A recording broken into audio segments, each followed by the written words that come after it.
So, I was surprised to find a pistol in this man's pocket, along with the keys and the wallet and the cologne and the comb and other stuff. But the man had a pistol.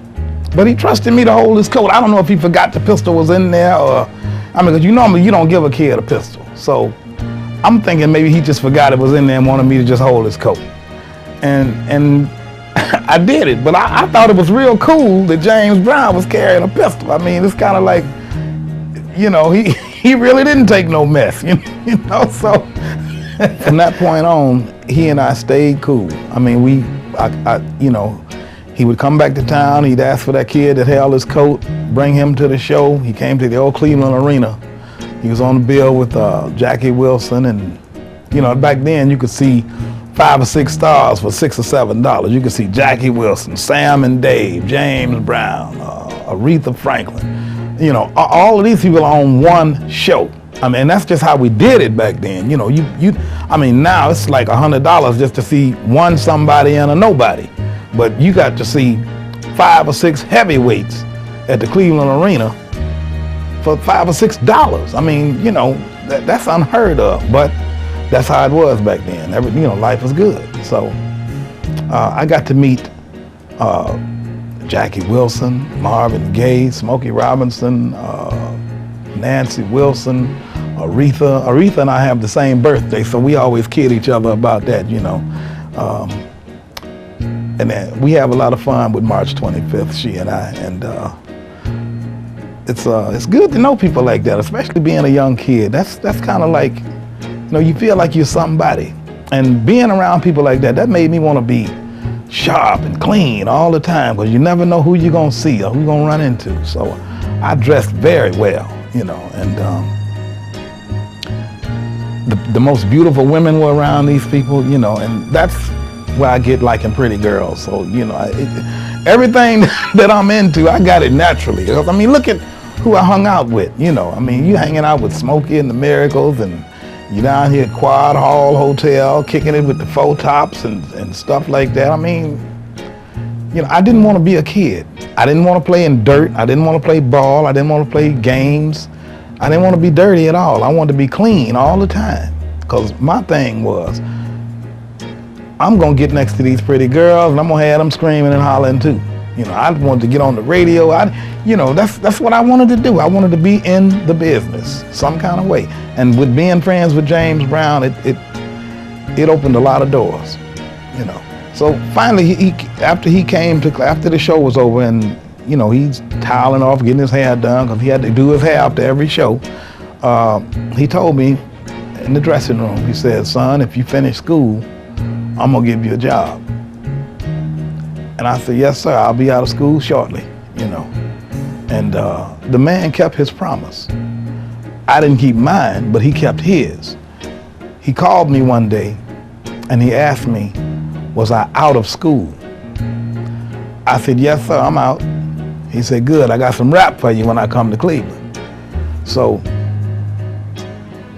no problem, And he hung up the phone. Just as quickly as he was on the phone, he was off just as quick. He said what he had to say, and that was the end of it. I didn't know when. He never said when he was coming to town or what he was coming for, But it turned out he was coming to do the old Ken Hawkins TV show called Ken Hawkins' World of Soul down at WEWS Channel 5. And I didn't graduate school because, to be honest with you, my teachers had really got on my nerve. I didn't want to be treated as a kid anymore. I would see them at Leo's Casino, and I guess they had a lot of animosity because what am I doing in Leo's Casino? And, here they are out trying to do their thing, partying and drinking and going. I guess they thought I was going to go back to school and tell it, but I never did, because that didn't mean nothing to me. The teachers didn't mean anything to me. I was hanging out with the stars, so, what did I care about a teacher?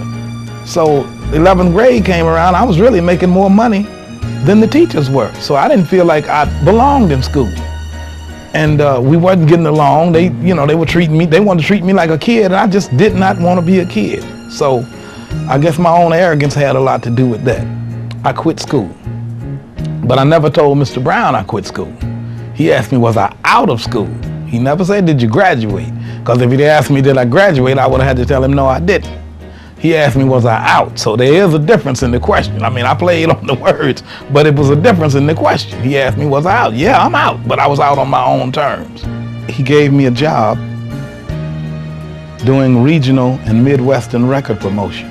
So what I would do, I would get the old Greyhound Ameripass. You could get one for $80 and it would last you for 30 days.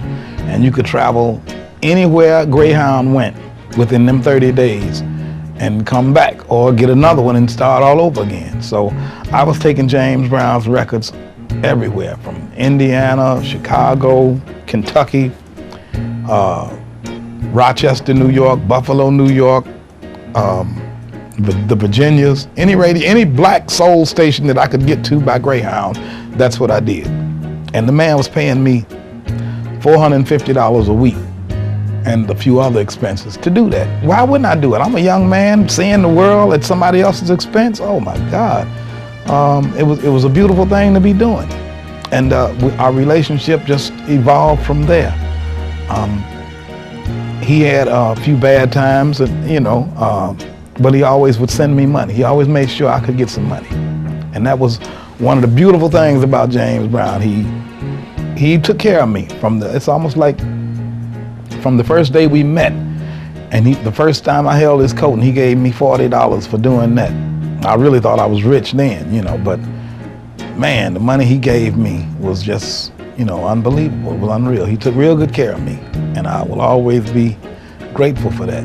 He taught me to respect money, and which I did and still do. From that time, after the record promotion, he had other things for me to do. He had a TV show in Atlanta, Georgia called Future Shock. So I went from doing record promotion to selling advertising time on his TV show, Future Shock. He always found something for me to do. Even when disco came around, he still managed to send me a few dollars. He wasn't traveling as much or making as much money, but he still managed to squeeze me in some kind of way. He said he decided he wanted to take me on the road with him. And I'm like, really? Oh man, we going on the road. Wow. I made one trip on his bus with the band we went from Augusta, Georgia to California. He just wanted me to ride with the band. So he didn't want the band to know who I was. The band thought I was spying on them.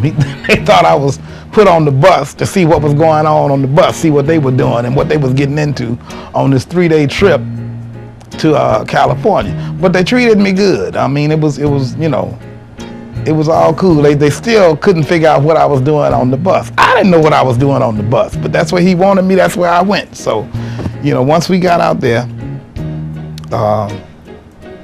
he had me doing just basically holding his coat, stood by the dressing room door and just look out for him, Don't let nobody in the dressing room. If you want to get in his dressing room, you had to get by me. And I wasn't having it. So, it was a beautiful thing to be doing. I mean, I'm thinking in my mind, this man got me out here with him. I mean, he's introducing me to kings, queens, movie stars, other singers, presidents, vice presidents. I mean, there was nobody James Brown wouldn't introduce me to. And everybody would ask him, was I his son? And he said, well, no, he's just like my son. And that was good to hear, that he thought of me in that way, And we were out in California again once at a listening party to one of his albums that he had put out, and somebody put a cassette tape on, because back then we didn't have the CDs, we had cassettes. That was the going thing. So somebody put a cassette on of a song called Loving You, and Mr. Brown heard it. And he sat back in the chair. He said, oh, wow, Al Green got a smash. So they corrected him and said, no, Mr. Brown, that's not Al Green. That's Mr. Johnson. Because if you work for Mr. Brown, everybody is Mr. and Miss or Mrs., And they said, that's not Al Green, that's Mr. Johnson. So he sat back, he said, what Mr. Johnson? He said, that's your Mr. Johnson. He was like, and he looked at me like I had just hit him in the head with a bat or something, you know, because the sound, I guess it sounded so good to him, he couldn't believe I could do nothing like that. Because I never intended to be on stage or to sing, none of that. You know, I did sing, but it was back in Cleveland, Ohio, here at the Kinsman Grill, Punch and Judy's, little local clubs like that. I would sing with a band called 7 Miles High featuring Lou Ragland and my late brother, R.C. Johnson. I sang locally only, and I just, you know, that was my way of wooing the ladies in town. You know, I could sing at the Kinsman Grill and get a different girl every night. That was cool to me. You know, I never thought about going worldwide, you know, or being on a massive stage such as James Brown's and singing. And the moment he heard that song and me doing that song, Loving You, we got back to Augusta, Georgia. He dragged me in the studio to cut that song with his band. And that's what I did.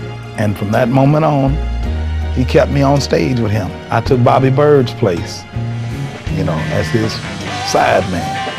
And I stayed there with him till the day he died.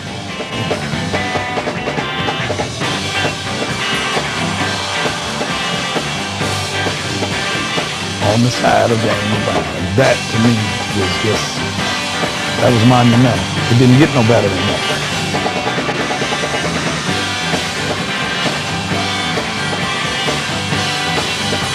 He would bring me out in the middle of the show and we'd do a couple of songs together, and then he decided he was going to do the WCW, pro wrestling.